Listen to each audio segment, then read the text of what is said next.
Hi everyone, let's just get started with this. This is going to be another reply to James Pope. So I guess this is the third reply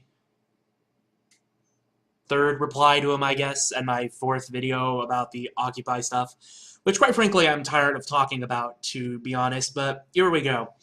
Okay, so you say the main thing about Occupy Wall Street is socioeconomic injustice, which is new because in none of the previous videos have you actually mentioned this term before. In a previous video, you said it was only about getting money out of politics, and that there was nothing in this movement about paying fair share in taxes. There wasn't anything about that inherent in the movement, but here you go and you say that it does include that. They should pay more in taxes, and there should be steps taken to address wealth inequality. You even mentioned the 99% deficit proposal as something that Occupy Wall Street is doing, or Occupy DC at this point, which I read. A lot of it's stuff I agree with.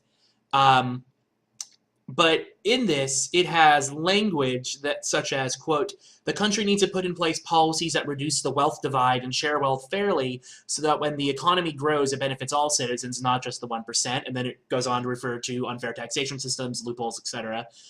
So I guess thank you for at least tacitly admitting you were wrong there, and a lot of the Occupy movement does have to do with wealth inequality and, bare language, like fair systems, and, redistributing wealth, which is not something I necessarily disagree with, but, there you go. They want to raise taxes on the rich, which I'm fine with, and close loopholes, which I'm fine with, and have repeatedly stated I'm fine with. So, again, there is a lot of this movement is about that sort of step. You also say that there's been a lack of proposals to address the deficit. You mentioned the super committee, which I would agree with.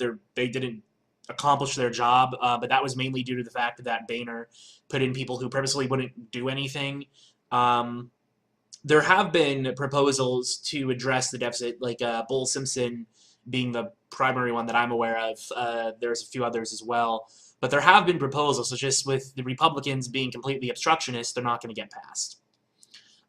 There's no chance in hell of them getting passed, so they're pretty much dead on the water. So there have been proposals.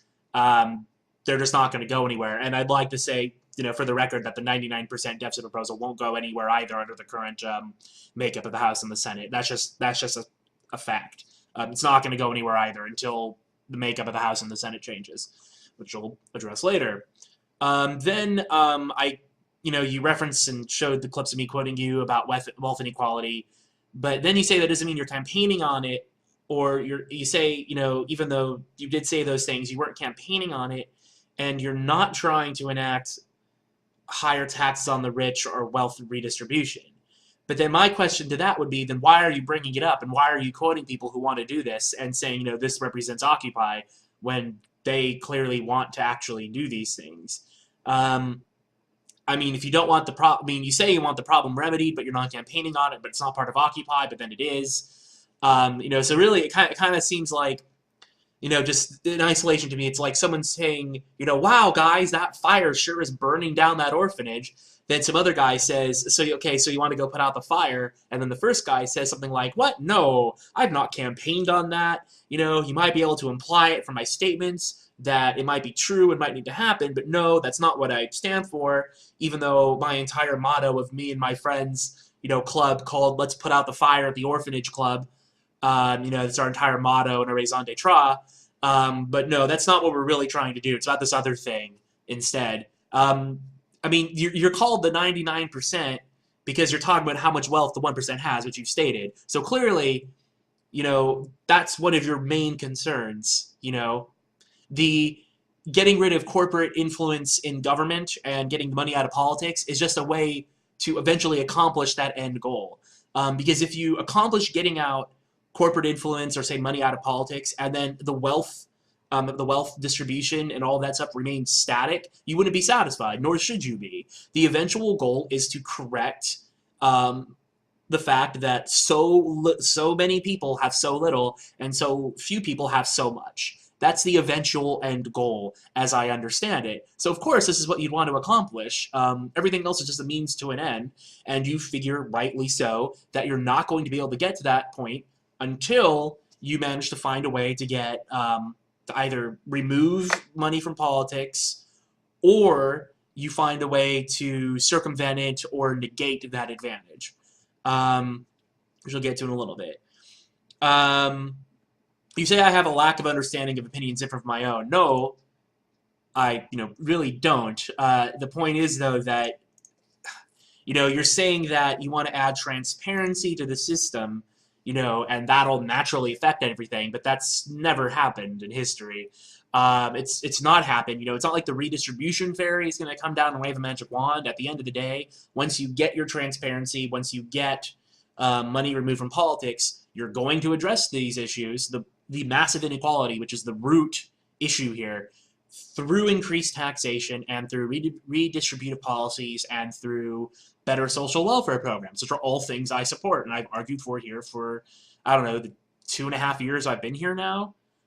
Initially, I wasn't in favor of universal health care, but guess what? This is how my mind was clearly changed on this issue through people like DPR Jones and a lot of my European friends or Canadian friends making videos about their healthcare systems. So it's not that I have a lack of understanding of opinions from my own. I just disagree with you, and I think you're mistaken if you think that the end goal of this movement is not to address wealth inequality.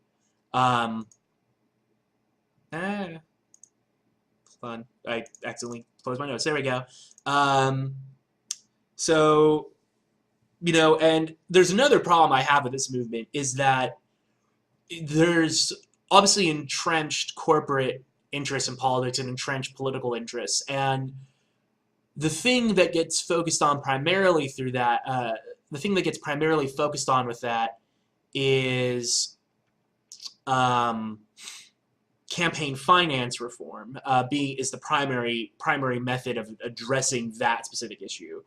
There's another problem, though, that I've not seen Occupy talk about, or it doesn't get much attention today, but that is gerrymandering rather. When basically these districts are created to artificially maintain to benefit one or both houses in Congress, so they don't lose seats, or they end up gaining seats. There's cracking, where you take, say, a stronghold of Democratic support and split it into two, so you have 2 Republican districts, or packing, where you try and pack them all into one district. Go look at, I think Chicago has a district where it's there's a bunch of stuff over here and a bunch of stuff over here, and then the district runs directly along the borders of a freeway to connect those 2 districts.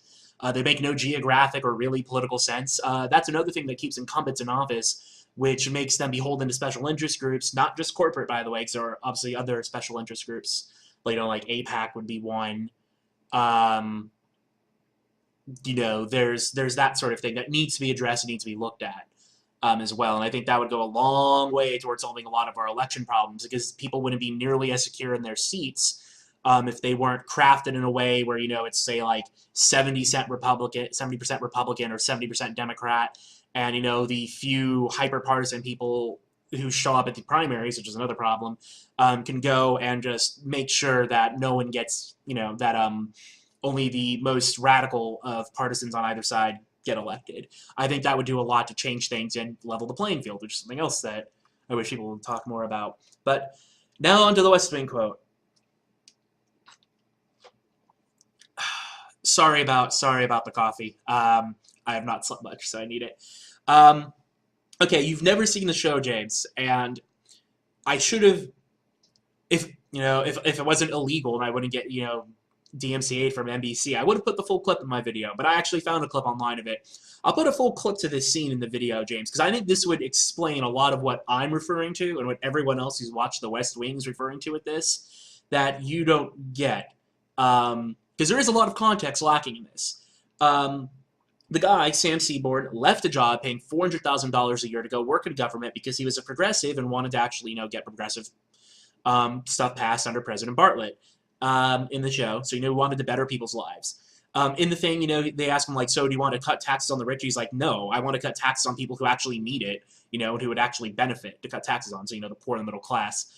He's complaining about specific language that a progressive tax group wanted to put in a speech, something about, our enemies want to pay for tax cuts so rich people can buy more swimming pools and private jets. And he says this is stupid, the rhetoric doesn't work, it wouldn't change anyone's mind, it would just play to people who already agree with us. So why would you put it in there? He said it's weak and it sounds like it was written by a high school girl. So why would you use that? We're talking about rhetoric. And then he goes into that speech about, like, let's just not call them names while they're paying for these things. He's basically saying, that we shouldn't be insulting the people we're trying to convince. We shouldn't be insulting them while we're talking about, raising their taxes or keeping them the same or whatever, because they already are paying a lot of money. That's his point that he was going for. And okay, so now on to the 47% stat. You keep saying it's a truthy stat, and you say you're going to disregard it. And I'm glad you're admitting that you're just going to disregard it. You say I've bought into this truthy stat, basically this Fox News stat. The problem is I've sat here as a person who's argued for a greatly expanded earned income tax credit or a negative income tax for years, James. So that's basically, for those of you who don't know what this is, very simplified. Let's say the government figures out you need like $20,000 to live a year, and you only make $12,000 a year. Instead of having like the AFDC or all of these write-offs or whatever, the government basically, through the IRS, give you a check for the $8,000 you need. I guess divided by month or whatever, but they would give you a check for the $8,000 other dollars you need to live for the year. And actually, Milton Friedman, horrible right-wing guy, actually supports this idea. And you know what? It has a stimulative effect on an economy, because it's something like the earned income tax credit. It's like every dollar of spending generates $1.50 in local revenue. So it actually has a stimulative effect, and people can get jobs because they have more money in their pockets to spend on things. Those are the sorts of policies I support. And the thing is, in my own video, you bring up the thousands of millionaires of zero tax liability, which I brought up as well, who get lumped in there. I brought them up, but I talked about horizontal and vertical equity. And I also brought up that they pay other taxes, like payroll. But you're complaining about fairness in a lot of ways, and you said you weren't, but you are, and so are a lot of people in OWS from the links you provide, by the way, I might add. But you seem to think I'm just, again, muddying the waters or buying to some Fox News stat, because I'm bringing up other competing views of what fair is to make the point that you can't objectively define fair. So if you're trying to win an argument based on what's fair or not, you're not going to be able to win, and you're not going to be able to convince people who don't agree with your subjective definition. The best way to go about this is to actually argue about what's effective and what's not. I say in my video that the 47%, most of them, other than the millionaires, really, they can't afford to pay federal income tax. It's why I'm opposed to things like the flat tax, which would be highly regressive, and they wouldn't be able to afford it. And I said they should still get benefits, but I pointed out they do receive benefits from services they don't pay into.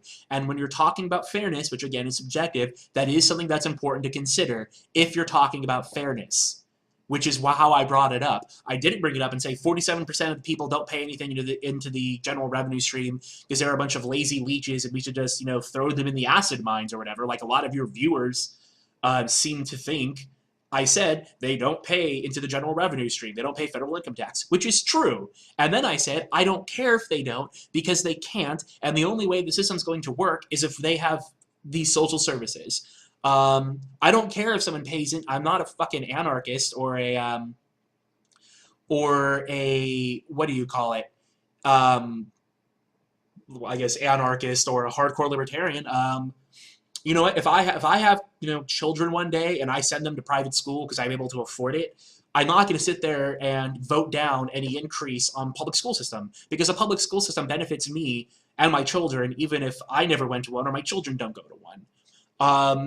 The same way I'm in favor of money being used for homeless shelters, even if I'm never homeless, or why I think it's a good idea that there are roads in Wisconsin, even if I never plan on going to Wisconsin.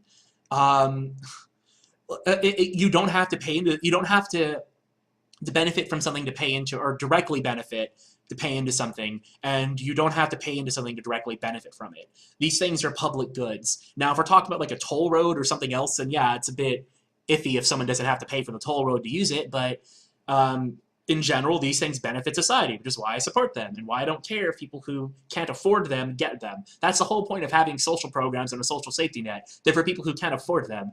Unfortunately, there are a lot of rich people who take advantage of that, such as, say, John Bon Jovi paying absolutely nothing in state property taxes in New Jersey, and those of you who know anything about New Jersey state property taxes are probably cringing at this, because he's managed to classify his property as like a bee farm. So he gets all of these tax breaks from agriculture, even though he doesn't really do anything for him.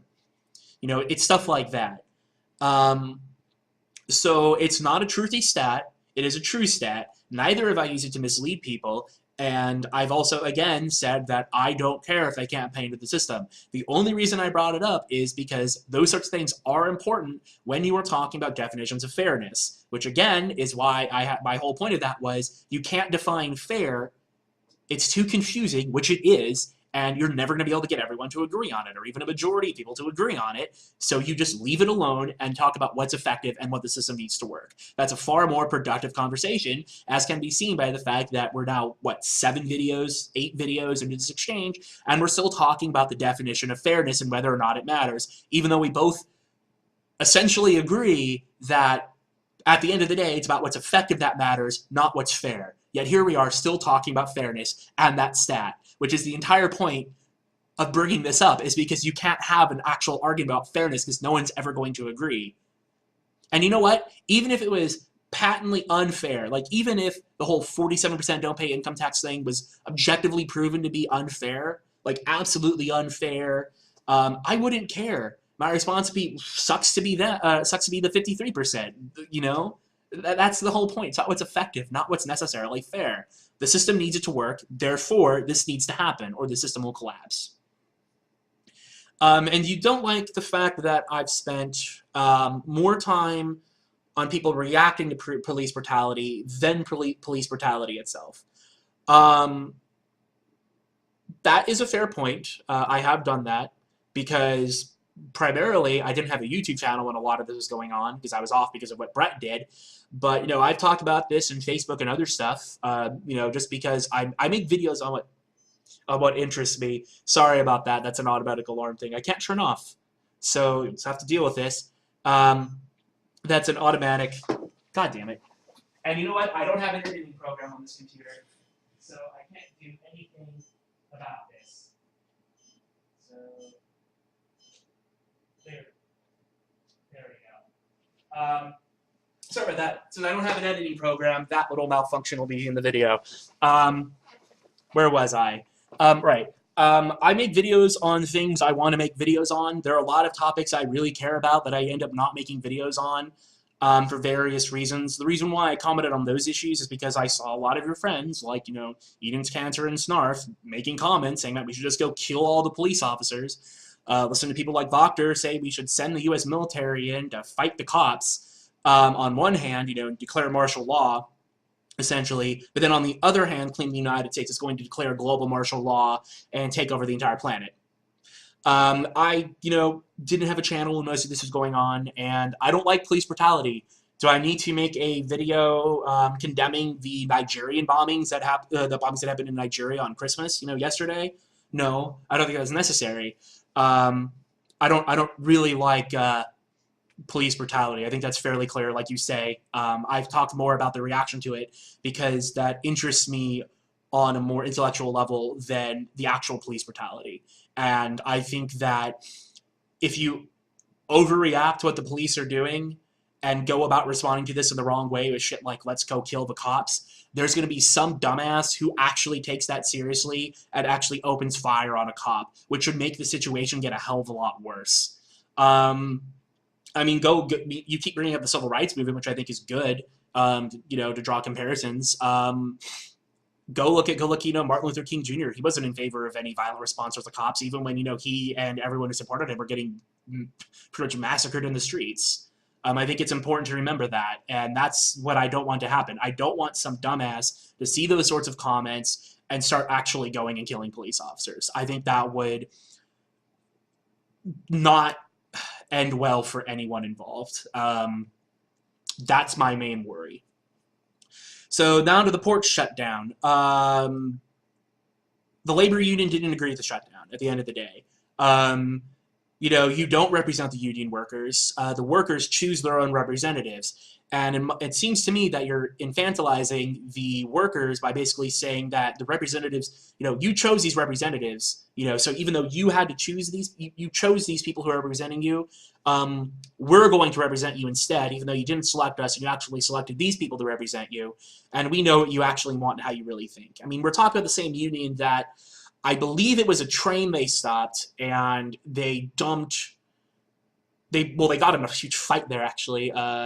And there's actually a pretty big brawl over this, but they stopped the train because of the rival the rival union that the port wanted to bring in, and they actually, I believe it was grain, they just dumped on the ground and they wrecked a bunch of the cargo. I mean, it's all like the ILWU is afraid, to get a little bit dirty if they have to. They've done slowdown shutdowns before on their own. They voluntarily took no pay on one day to protest the Iraq War. They've done slowdowns on other things to protest other political movements. They could do slowdowns of their own now, and everyone would know what they were doing, and they wouldn't be held liable for it as long as they weren't striking. Just, oh, I am moving this box. Look how long it took me to move it to the other side of the thing. Isn't it funny that this one box took me 5 hours to move? I mean, they could do that, and they wouldn't be held legally liable for it, as far as I'm aware, at least. If I'm wrong on that, please correct me, someone who's more familiar with labor laws than I am. But I think they can handle themselves, is my point. And when you have the local leaders, not just like the international chair, but like the local leaders saying they don't want you to do this, I think that's something that should be listened to. You guys aren't the tribunes of the people. You don't represent everyone, which is one of my main points. If you're doing something in solidarity with people, you should really make sure that they actually want you to do this. You also bring up Oakland's fiscal woes and that the port, bring up an article from The Guardian that says, the port should be taxed to deal with, the inequality issues. It's the whole tax thing again, like I kept saying. And I assume you agree with that statement, because you did spend some time on that. So I think you do agree with the idea that they should have that 1% tax on the port to pay for the schools, because you did bring up this point, which is a good point. None of the money is going back into the community, which is a fucking problem, because the port does depend on the local community to survive. So yes, people who do depend on the local community or the resources it provides, the public goods that we all can enjoy, should, if possible, pay into them. And obviously the port can pay into it. And so like a 1% tax is that much at the end of the day. So, good. Put a tax on the port to help pay for the school so kids can still go to school and, get decent educations. Raising the amount of money that people actually have to buy products that the port ships in and out of the country. It's a good thing because it generates more economic activity, which makes everyone wealthier. But this is, again, the point. At the end of the day, it always goes back to the fact that you're going to need to raise taxes to pay for stuff that people need, something I've repeatedly argued for in every video in this series, yet you're saying that's not something that OWS stands for, yet you're linking to stuff from OWS or in support of OWS that says these steps need to occur. So this is why I'm confused, because it seems like you've said that there's not this either fair share sort of argument going on, or they just need to pay more to make the system work. But then you're quoting all the stuff that says they need to be paying more, and they need to be paying a lot more in some cases. So, so which is it? Does OWS support taxes on the 1% to redistribute wealth, to, create jobs, to, more social services, etc., or does it not?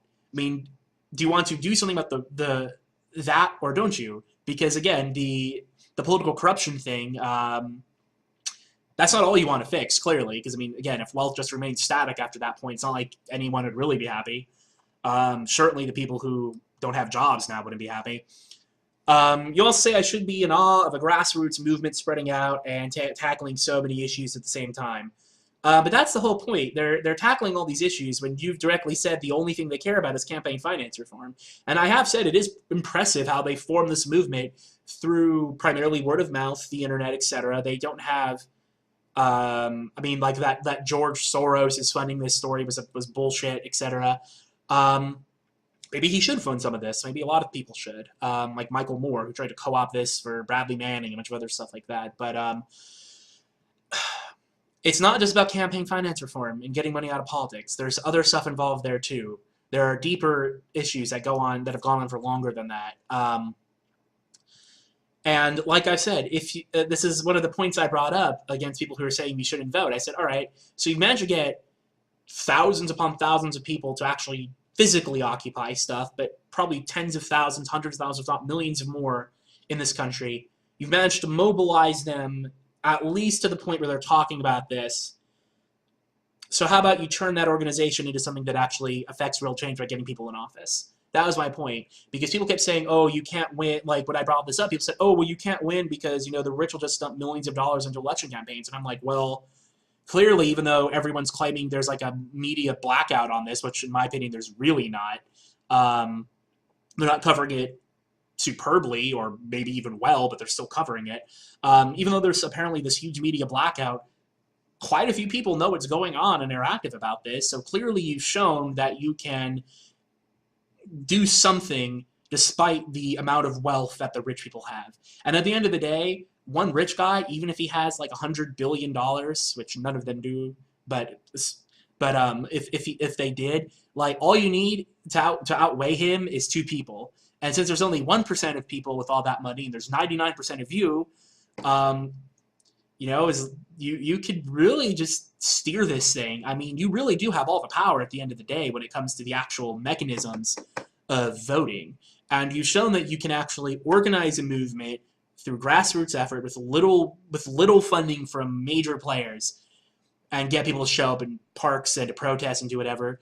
So clearly you could use these organizations to actually get people in office, like in the Iowa caucus, like you bring up, and affect change.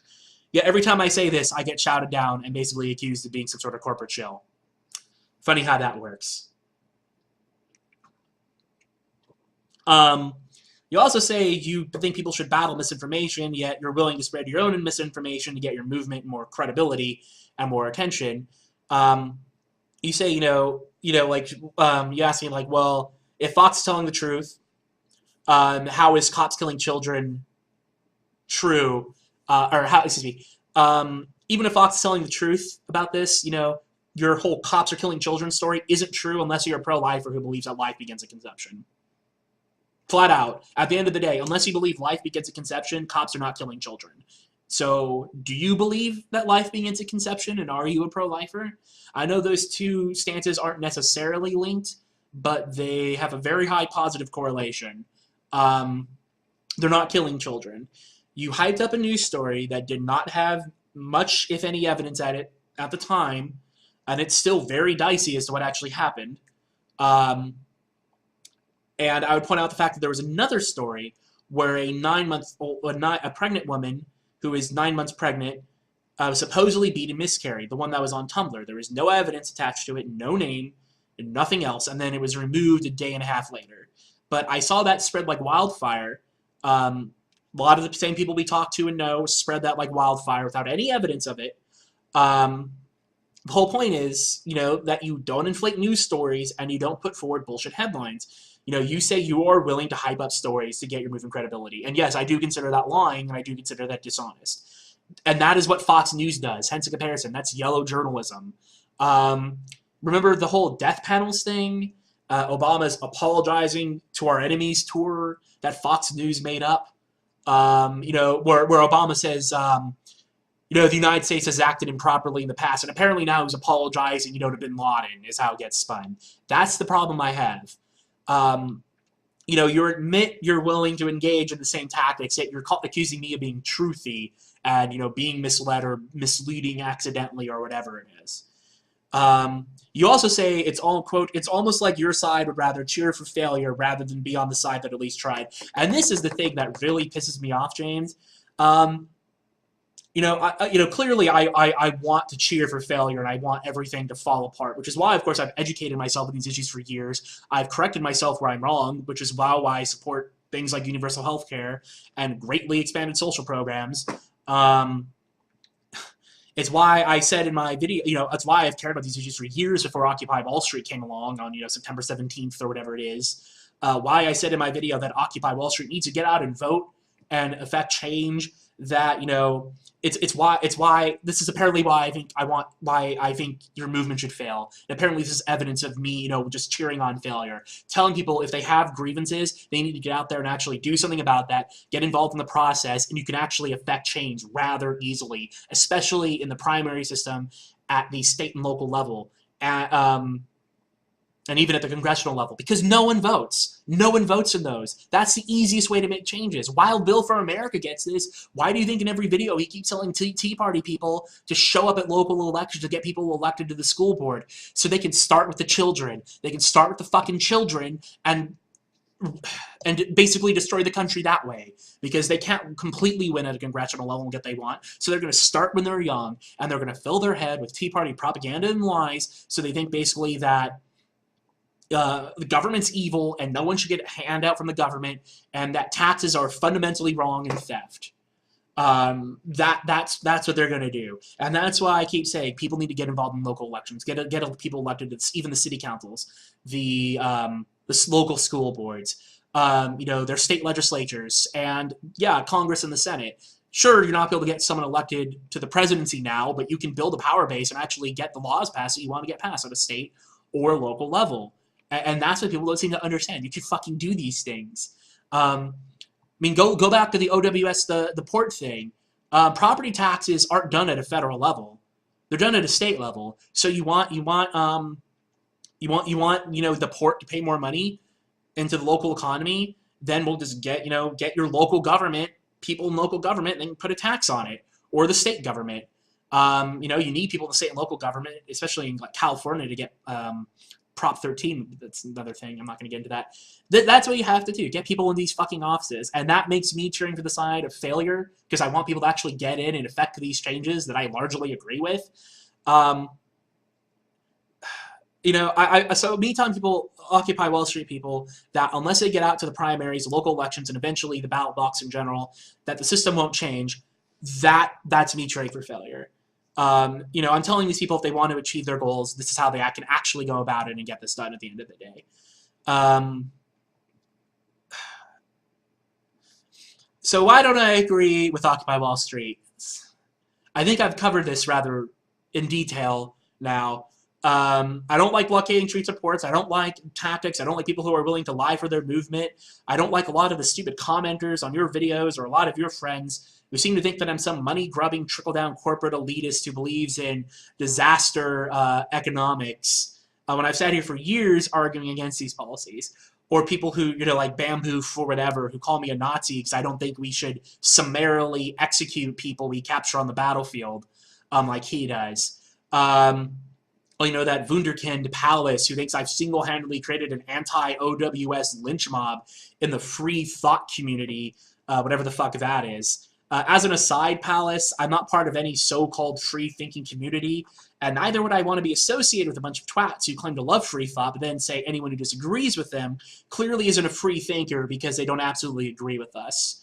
So no, I'm sorry. Pals, if you want to come after me for my shit videos, you're more than welcome to. So I really want to see your arguments against universal health care, progressive taxation, greatly expanded social services, and, you know, the safety net in general, campaign finance reform, gerrymandering, etc. I want you to come out against me on those issues, Palace. You're more than welcome to. I don't like OWS because it's really filled with a lot of people who are idiotic or flat out dishonest.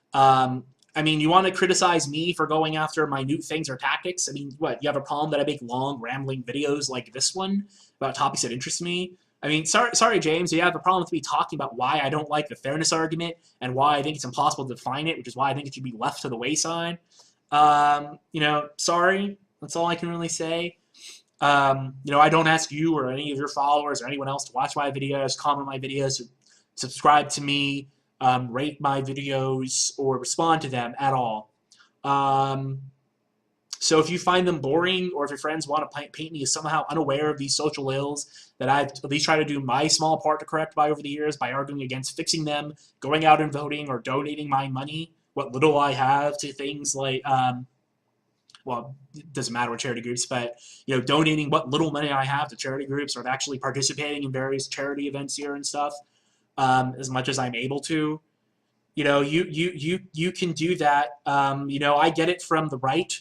I have idiots like Snakebit Goat calling me a populist or a communist sociopath because I support universal health care, and I think it's a good idea that everyone gets their flu shot so we don't have children and the elderly get sick and die from the flu, um, or to protect people who can't get shots for various medical reasons. And from the left, I get called a corporate elitist because I don't necessarily support their new pet movement, even though I agree with a lot of the underlying principles behind it. Um, so apparently I'm both a communist populist and a corporate elitist shill who just fucking hates poor people. It's very fun being in my position, James. Maybe you should try it sometime. And at the end of the day, for someone like Tyler to try and sit there and compare me to Brock Lawley is pretty fucking rich, seeing as how both of them value style over substance.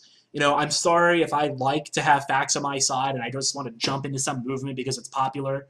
Sorry, at the end of the day, I'm not just going to jump into some new movement because it's popular. I'm going to keep doing what I've been doing. And I'm going to tell people in OWS to get out and vote. And good on them if they do. Because at the end of the day, I really, really don't care about this or how people view my opinion on this. My message still remains the same. Get out and vote. People get the government they deserve at the end of the day. For too long, people have sat there and, not caring, not getting involved in the political process, generally being more interested in American Idol or Jersey Shore than politics, international relations, or even education in general. Do you know how many times, and I used to do Rock the Vote, back in college, trying to get people my age interested in the system, how many times I had to sit there and listen to people not knowing who either the candidates were or even what their positions were, and either just voting on a party line because that's what their parents voted, or saying literally, oh, that guy has a stupid last name, I'm not going to vote for him, or, oh, that guy is fat, or that guy's bald. This is the level of stuff I've fought against my entire life, James. I've tried to get people caring about these issues. Why do you think I make videos about things that are rather esoteric? Maybe because some people might pay attention and actually care about some of these problems. Sure, I don't make that many videos anymore talking about universal health care or wealth inequality because my interest area is primarily international relations. Why do you think I talk about like Somalia or all these other things? Because I think people should care about them and they should know about them. And there's a lot going on in the world that people just quite frankly don't give a shit about. But now a whole lot of you have suddenly woken up to the fact that our government sucks and want to change it. People, honestly, you have the government you deserve because you did nothing. You sat there and didn't get involved. And a sizable portion of the movement seems to not want to actually get involved in this process, even though now they actually have momentum, which is what pisses me off. Not to mention the fact that like all the Paulites have tried to infest it and take it over, their end the Fed and go back to the gold standard crap. So you know what? We've now spent, what is this, like video 8 or 9 of this back and forth about how you don't like my dislike of Occupy Wall Street, or we're arguing about what's fair or what's not, while both saying it doesn't matter. Maybe you should turn that lens inward to your own movement and try and go after the people who are saying that we shouldn't vote. What you did do at the end of the video, which I'm grateful you did, because the entire point of that video, admiring the problem was it's really easy to sit there and say, wow, there sure is a lot of wealth inequality, there sure is all these things, but to actually go out there, get involved in the system, and change these things takes a lot of work that I don't think people are willing to do at the end of the day, and I don't really like that fact. I've been directly told by people every time I've commented on this that I'm naive for encouraging people to get involved in the system because you can't win due to money. Money is nothing compared to informed voters. OWS supporters rightly, brag about how many people they've got to the streets, got to the parks, got involved in the, in general, listen to debates and discussions online, and that's a good thing. People are interested, which is another reason why I don't like hyping stories and spreading misinformation, because if you're getting them informed, you actually have to get them informed, not get them informed in the way the Tea Party did, which is, lie to them. You have all these people willing to do. sitting there, angry about this problem, wanting to change something. So actually get out there with them and affect the change is all I've been saying. Um, every time I've brought up the voting thing, I think people say things wrong. Like, I expect more change to come from the camps themselves somehow without voting, or an armed revolution that could ever come from any election. OWS is not the Arab Spring. They couldn't vote out Ben Ali, Gaddafi, Mubarak. They can't vote out Assad. But people in this country, we can vote out the people who fucked us over. So do it. That's all I'm saying. Get out there and do it. It's not too late, but with the way things are going, I really don't see much change coming in November 2012.